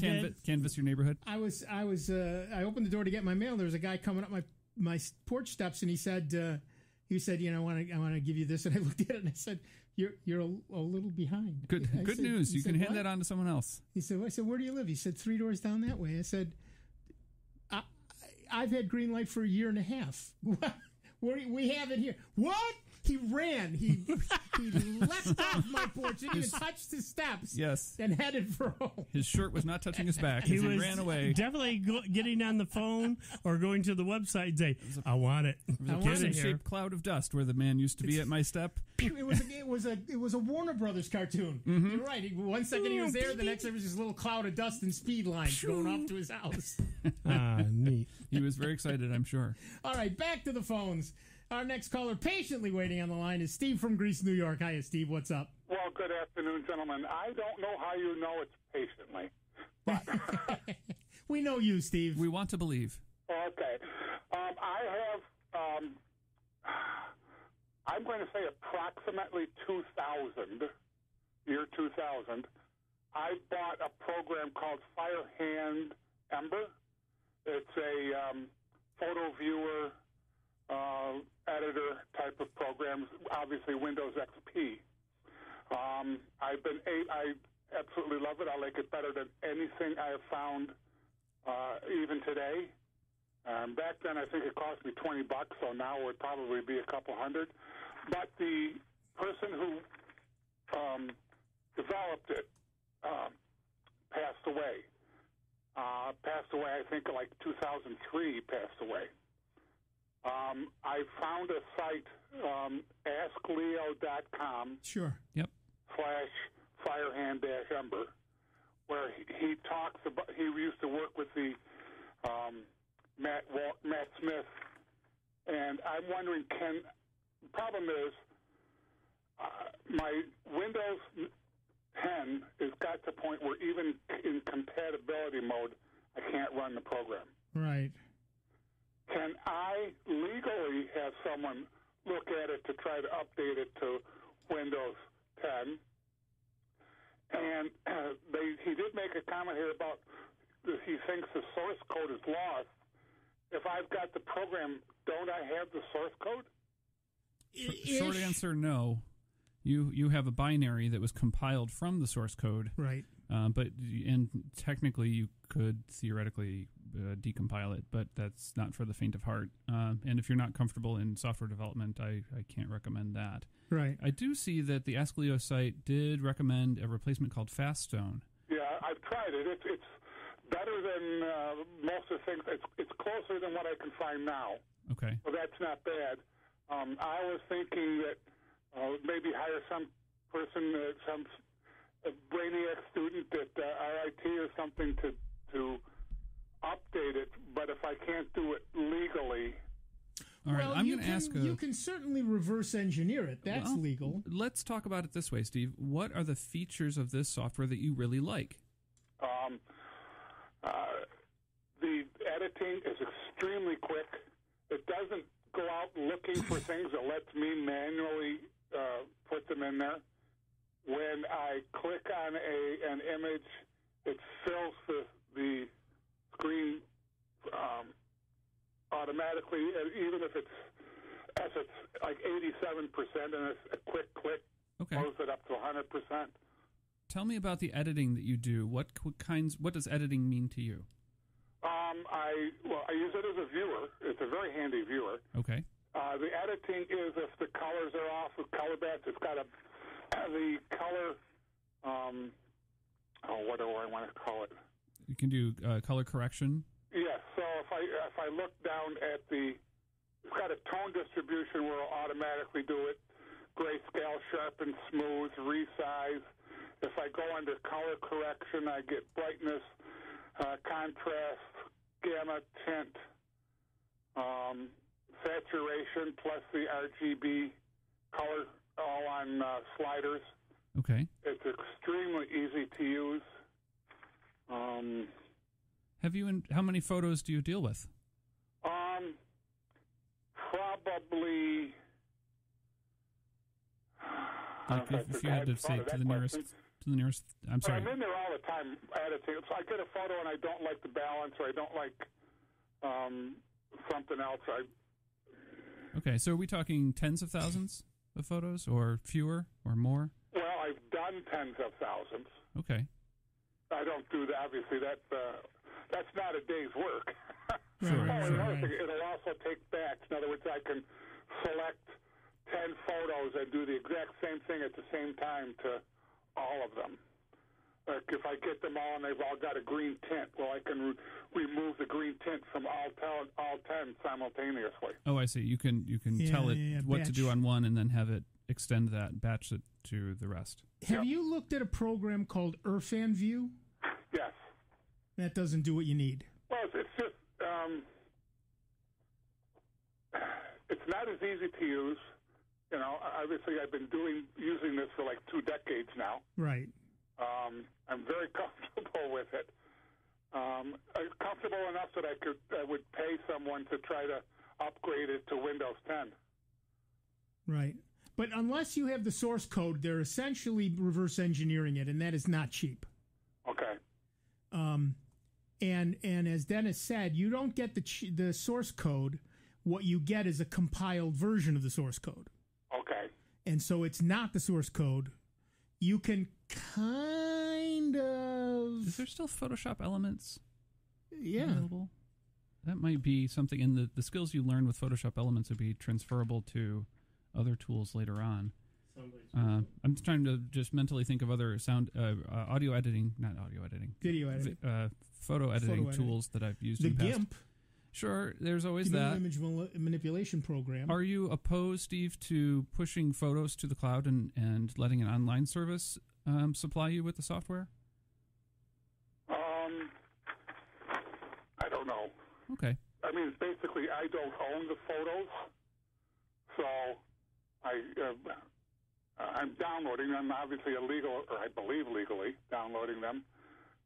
Some people send me, I'll get a thumb drive from a student, from a student or person, and it'll have 8,000 photos on it that he wants me to go through and fix up. And I could use GIMP, I can use Photoshop, but all those do much harder to use, where this program is just, I'm not going into tweaking this layer and moving another layer over here. I'm taking the whole photo and applying these controls over it, which works very well. Everybody seems to be, there's obviously some photos you just can't fix. Sure. Right. But I really like this program. Yeah, I would take a look at Photoshop Elements from Adobe. I think it's probably about the scale and probably in the price bracket that would be reasonable. Trying to edit or trying to update an older binary to make it compatible, there's a whole bunch of issues there. If you don't have the source code, that's almost a non-starter. I sort of got, not understanding why, but I got that when Leo said he couldn't do it with the source code, and I'm saying, well, I've got the program right in front of me. I kind of figured they were different. Yeah. Yeah. Because if he couldn't do it, I certainly he certainly has the program. Right. It's like taking a glass of orange juice and saying, I want to grow an orange tree from this. You don't have any of the seeds. You don't have what you need in order to get what you want. You just have the result of what you get when you have an orange tree. Yeah, I'm sorry, Steve. I wish we could help you. So do I. Okay, thanks. Hey, talk to you later. Okay. Bye-bye. All right, we're going to take a quick break. Back in just a couple of minutes with Dave Enright, Dennis Worcester, me, Nick Francesco, and you. It is 30 minutes after the hour. This is Sound Bytes. This is member-supported Jazz 90.1. Before you call into our show, please make note of the following rules. 1, turn your radio down. 2, turn your radio down lower. 3, remember, nobody has invented a good-sounding speakerphone yet. Don't use them. 4, make sure you have a point. It makes for a more interesting show. 5, calling does not guarantee you'll get on the air. No whining. 6, if you do get on the air, please do not tell the host what you just told the screener. We don't care. And 7, is that radio turned down yet? We hope this will make for a more enjoyable program, and we thank you for your time. Online 24 hours a day, 7 days a week at soundbytes.org. More with Nick Francesco, Dave Enright, and Steve Ray next on member-supported Jazz 90.1. The Greece Central School District has 3 in-district food pantries to support students and their families. You can provide year-round support to neighbors in need by adopting a shelf at one of these pantries. Any group or individual can participate by committing to donate 40 or more food items a month. If you can't commit to supporting an entire shelf, donations of any amount are appreciated. Learn more by calling 966-2409 or by visiting greececsd.org. If you want to support Jazz 90.1 a lot, but your budget says only a little will work, there is a way. It's called the Jazz 90.1 Jazz-O-Matic membership. You can support Jazz 90.1 with a monthly gift of $10 or more, while enjoying the many great thank you gifts that we offer. Jazz 90.1 will deduct that amount automatically every month, and should your circumstances change, you can cancel at any time. Support Jazz 90.1 the way you want to, without bruising your budget, Jazz-O-Matically. For more information on becoming Jazz-O-Matic, call 966-5299 or pledge online at jazz901.org. Hey everyone, let's all stop what we're doing and take a moment. You see? Every moment can be kind of special. But they can be loud moments, goofy moments, dorky moments. It doesn't matter. Because every time dads like us take a moment like that to spend with our kids, well, it's pretty momentous. So let's take a moment to make a moment. Call 877-4DAD-411 or visit fatherhood.gov. Brought to you by the U.S. Department of Health and Human Services and the Ad Council. Millions plan for retirement online. Estimate your future benefits, apply for retirement, and manage your benefits all from the comfort of your home. And give yourself the freedom to do what you want offline. Social Security's online services help put you in control with secure access to your information anytime, anywhere, allowing you to spend more time with family, friends, or simply just enjoying the day. Social Security, securing today and tomorrow. See what you can do online at socialsecurity.gov. Produced at U.S. taxpayer expense. I expect it to be a lot easier. I didn't know what step to take next. I was transitioning from the military. I was a vehicle gunner. An avionics specialist. I missed my unit, my family. Playing with my daughter, I felt like a stranger. I didn't have a clear sense of what to do next. And then I thought, if I'm going through this, other veterans have gone through it too, right? So I reached out, and I saw that I wasn't alone. Go to MakeTheConnection.net to learn how other veterans have overcome the challenges of transitioning out of the military. I missed a mortgage payment, but now I'm turning things around. With Sam, I can. Sam is Smart About Money, a free online resource from the National Endowment for Financial Education. We're an independent nonprofit foundation dedicated to helping people just like you get sound information about money at samican.org. Business has fallen off at work, but I'm getting prepared for whatever the future holds. With Sam, I can. Get empowered. Reach your financial goals. Visit samican.org. Millions plan for retirement online. Estimate your future benefits, apply for retirement, and manage your benefits all from the comfort of your home. And give yourself the freedom to do what you want offline. Social Security's online services help put you in control with secure access to your information anytime, anywhere, allowing you to spend more time with family, friends, or simply just enjoying the day. Social Security, securing today and tomorrow. See what you can do online at socialsecurity.gov. Produced at U.S. taxpayer expense. Jazz 90.1 weather. Look for a mostly cloudy sky later on into the day after some morning sun across Rochester, Western New York, and the Finger Lakes. The storm along the coast will miss Rochester, but it will throw a little light, wintry mix into the eastern Finger Lakes far south and east of us. Temperatures today top out in the mid-40s for highs. Clouds will tend to increase tonight, the overnight low near 30. Mostly cloudy Sunday with a few snow flurries and a chillier breeze out of the north and northwest. The high temperature in the middle 30s. I'm meteorologist Josh Nichols for Jazz 90.1. And currently right now we've got 37 degrees out at the airport and cloudy skies, 39 here at member-supported Jazz 90.1.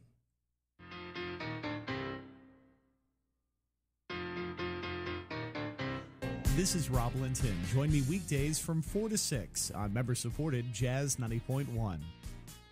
Welcome back, everybody. I'm Nick Francesco. I'm Dave Enright. And I'm still Dennis Worster. Still? Yep. Believe Unbelievable. it. Unbelievable. For all 36 this time. minutes after the hour, we are Sound Bytes, and we have Mark from Greece, New York on the line. Hi, Mark. What's up? Hi, guys. Happy New Year. Happy New Year to you. Thank you. Suggestion for the gentleman who was looking for the photo editor type viewer thing. Yep. Please. I use a program that I bought called Thumbs Plus. Okay. And Thumbs Plus. it is pretty much what he's looking for. It's a pretty simple interface. It does all the photo editing you need, including all the color adjustments, and a lot of that stuff's all built into it. And like I said, it's a beautiful image viewer. Huh. Very slick interface. And you can buy a standard license for like $42. It's not outrageous. Interesting. And Yeah, it has a Interesting trial interface. period, so you can try it out before he buys it. That's the important part. Yeah, it has a trial period, and that's what I did, and I just fell in love with the program.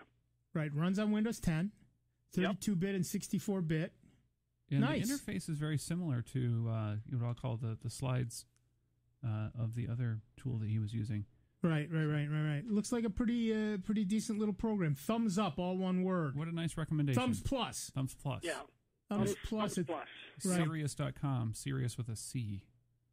Right, Sirius.com, Cerious. So, Steve, I know you're still listening. And So, that's the place to go. And we'll make sure to get that link in the show notes, won't we? I Also, have apparently, another question for you thumbsplus.com. that's kind of not computer related, but electronics related. We'll do our best. And maybe Dave might have a clue. Maybe.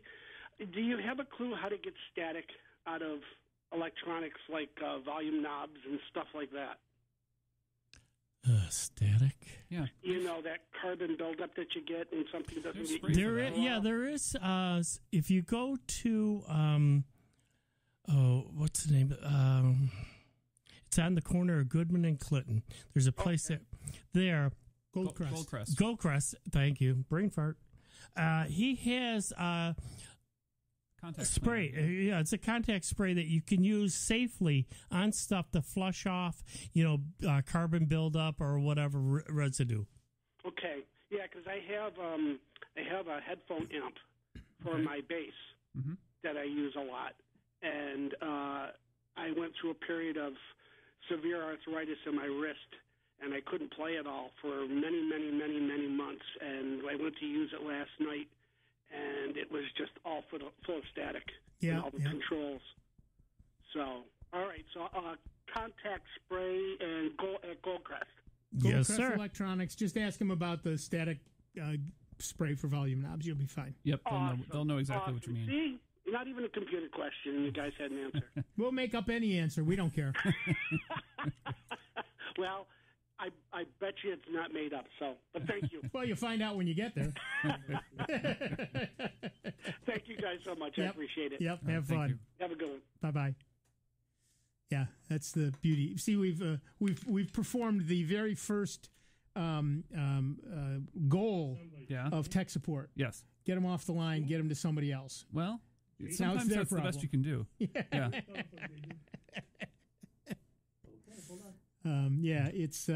It's not about can you solve the problem. It's about how do they feel after they're done talking with you. You want them to feel great. You want them to feel even great. if you don't know the answer. That's right. I don't know the answer, but you're darn good looking and sexy to boot. But that contact Well, cleaner, thanks. that is the stuff to get for that particular situation. Yep. Luckily, he had a question that we knew the answer to. Right. So who's next? Our friend Jason from Altoona, PA. Nice. Hi there. This is you. How are things in Altoona? Oh, not too bad. How about you guys? We're good, thanks. What's up? For the gentleman who was calling about the old program, depending on how old of an OS he needs for that and how new his system is, another option might be a virtual machine with an older version of Windows that would allow him just to run the program he was looking for. That's true. You That's could run possible, a modern certainly. OS and then run a tool like VMware or something else that could run a window, and inside it a second pretend computer lives inside that window. That could be whatever OS you can safely emulate, and then you could run your older software foreseeably for a long time into the future. That's another option. especially if you're really married to all the knowledge that you've gained and all the skills and tips that you've learned for a particular piece of software, that is a way to go on. Sometimes if you're just looking for productivity, the muscle memory of certain command codes just might make it worth it. That's true. Sure. And if you can find a version of, say, Windows XP or Windows 7 that you can load into a virtual machine, assuming you've got enough memory and enough processor and yada, yada, yada. Well, you've got to make sure the VM is big enough to, either go see a folder outside of itself as a share in order to get to the photos, or that the VM is big enough to store all those photos along with it internally. Right. But either way, I'd say it's not a bad idea at all. I've been doing a lot of. I've probably got 20 different operating systems running in my VMs. Okay. Not all at once, of course. Sure. And my machine is not quite that beefy. Well, but I just installed. Anyway, are we done with your question? Well, I was going to say, isn't there also an Amazon service where you can spin up a instance of Windows? AWS. Something like that? Yeah. You can do that. That's not terribly expensive. That way you wouldn't have to run it on your own hardware. But it is the kind of thing where if you're not going to have the thing yourself, you might have to pay rent on somebody else's. So but depending on how often he needs it, it might be a good trade-off for him. Sure. Yeah, it's worth doing the math on that to see how it works out. That's exactly right. It's not a bad thought. Welcome to the new year, guys, and looking forward to many years to go. Good. Thanks, you too. Have fun down there in Altoona. We'll see you soon. As soon as the snow thaws. Yep. Bye-bye. See ya.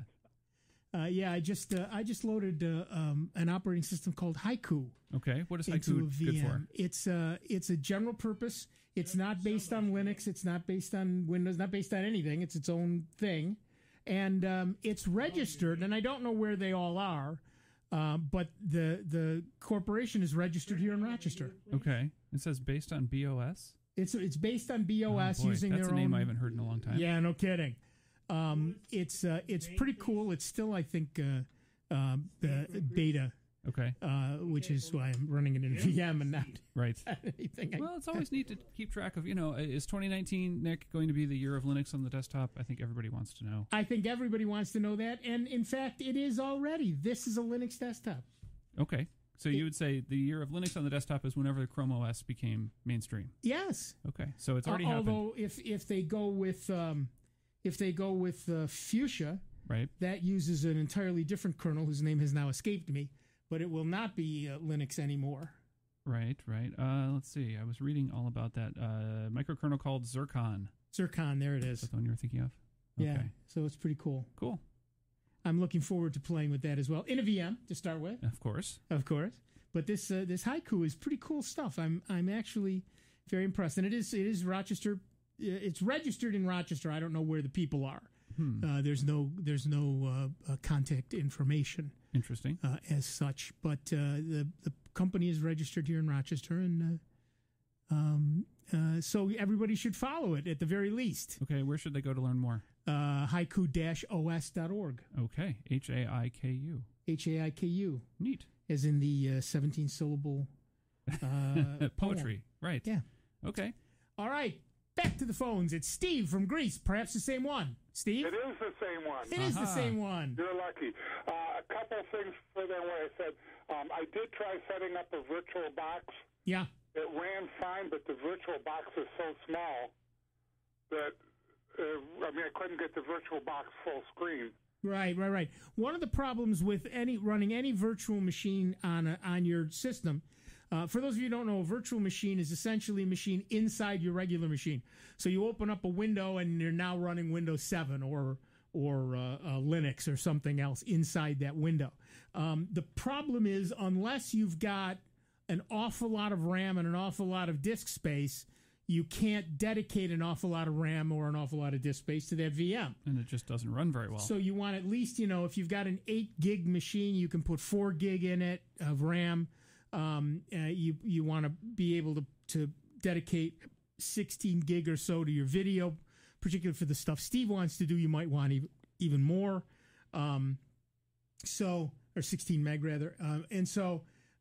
If you don't have a large machine and a fast and powerful machine to run it on, you can't do much with it. For example, my home machine is 8 cores and 16 gig of RAM, so I can put together a 4-core 8 gig VM, right, and still have plenty of oomph in my regular machine, right. But for in my laptop, it's only 8 gig and only 4 cores, so I can only really dedicate about half of that. Mm-hmm. So you end up with a smaller, less powerful thing. But you're right. If you're going to run VMs, if your purpose is to run VMs, then you want a lot of RAM, a lot of cores, and a lot of disk space. And most machines just don't have enough.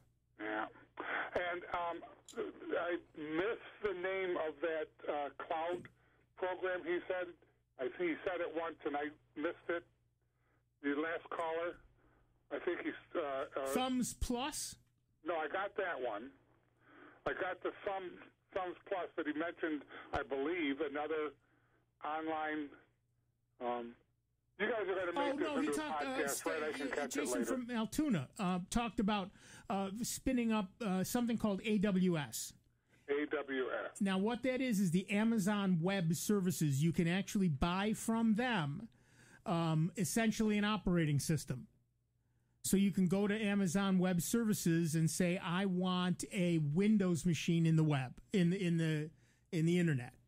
And you can buy it from them and pay them monthly, and then you pay per processor, and you pay per how much RAM, and you pay per usage. Okay. So you can say, I want to use this much RAM and this much processing power, and then you use it for 10 hours a month, and you pay for 10 hours a month.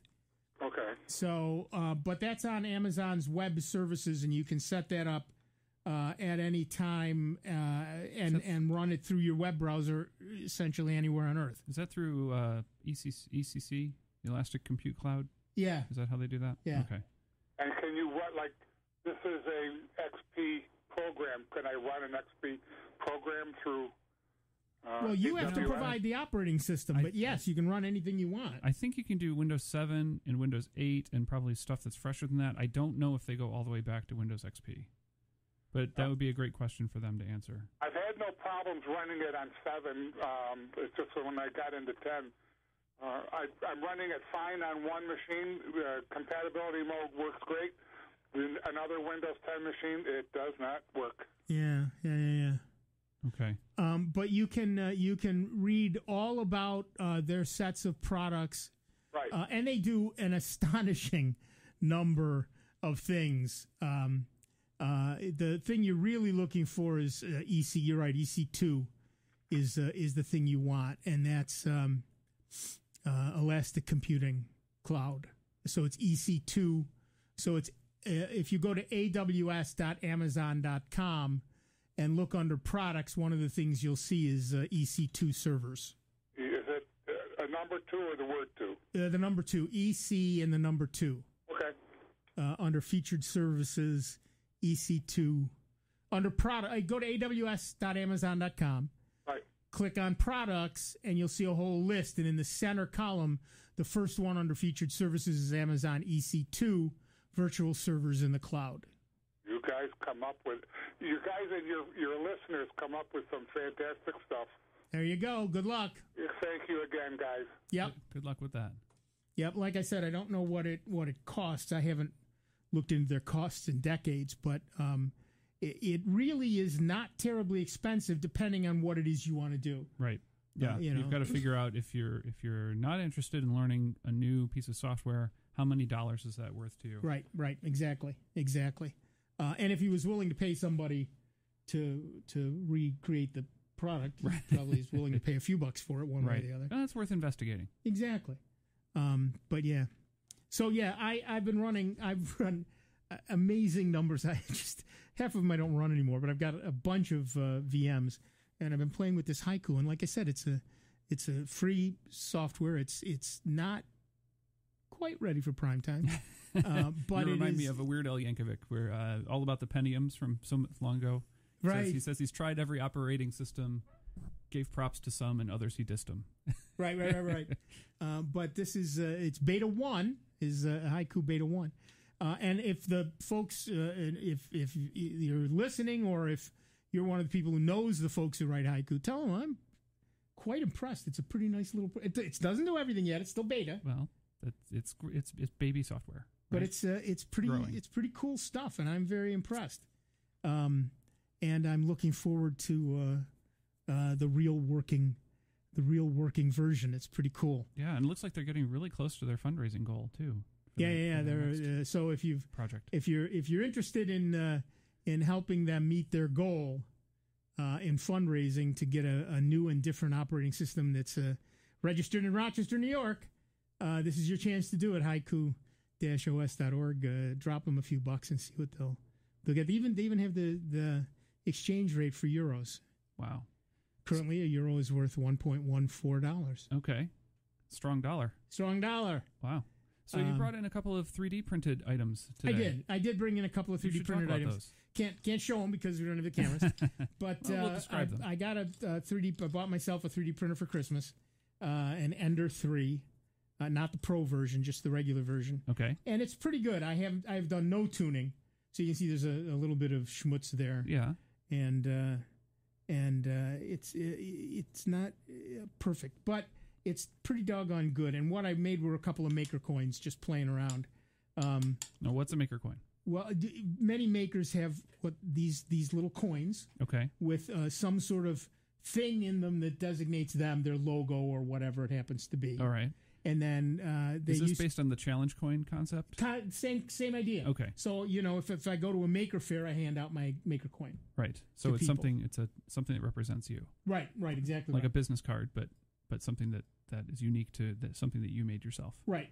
And a lot of people will, and I haven't done this yet, but I could put my address on the back or my company name or whatever I wanted to do. Okay. But I was just playing around, and these are fairly thick and large and take time to print, a lot of more thinner and print faster. But I was just playing around, and I've been playing with my 3D printer, and I'm pretty impressed. I'm slowly tuning it in. Okay. I'm very early days on this. Right. It's like when people got their first computers. Yes. It's like the elephant dancing. Uh-huh. It's not how well it dances; it's the fact that it dances at all. Yeah. Right. So I haven't gotten it to dance well yet, but I'm pretty fascinated at the dancing it does. That's how I felt about Wi-Fi when I first tried it. Exactly. I said, "This is incredible." We're networking without the wire.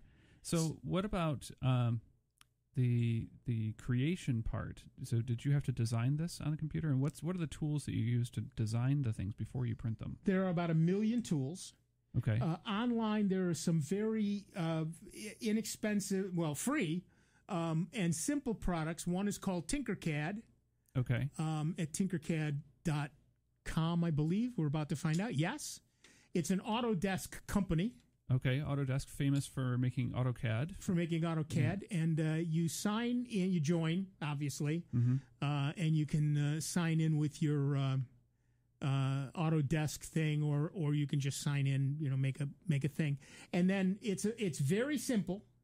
But what it lets you do is basically okay. It sent me a security code, which I have to look at now. Okay, and you can type that in. I'll vamp for a minute. Thank you. So you'd use these tools. I'm again trying to relate this back to something I know about. Back in ye olden days, one of the major reasons you'd get a computer is to do something called desktop publishing, where you would lay out documents or lay out brochures or pamphlets or other things and print them right at your desk through a laser printer. And then instead of having to go to a print shop, you'd make it happen. Yep. All right, we'll talk more about this when we come back, but we're going to take a quick break. Back in just a couple of minutes. That's the end. That's it. Holy crow! Can you believe that? Holy crow! The show is over. You're done, dude. Man, we are had done. So much fun. All right, I see that we're done. I just don't want to go, man. Well, we'll put a pause and we'll put a break in this, and we'll come back to it next week. We'll come back to it next week. I want to thank Dave Enright. I really want to thank Dennis Worster, who ably stepped in to take over for Steve Ray, who's one step ahead of the law somewhere in the Southwest. I'm Nick Francesco. Don't go away. George is coming in to play the best German music you'll hear all week. Michael's here to keep him on the straight and narrow, and we will be back to see you next week. More of 2019 with the longest-running computer show in the known universe. That's right. It's Sound Bytes right here on the Truly Great, and truly grateful to you that we are member-supported Jazz 90.1. We will see you in 166 hours. What's small, attractive, and worth lots of money? It's the Jazz 90.1 member card, and now it's worth more than ever with the addition of 35 wineries to the list of restaurants, stores, and other businesses in the Rochester area, discounting prices exclusively to members of Jazz 90.1. You can even use your card when you travel in the United States. It's a great way to reward yourself, all while supporting Jazz 90.1. Don't have a Jazz 90.1 member card? Get one by making a pledge of support at the $90.10 level and above to Jazz 90.1. For more information on becoming a member, you can call 966-5299 or make a donation online at jazz901.org. Hey, everyone.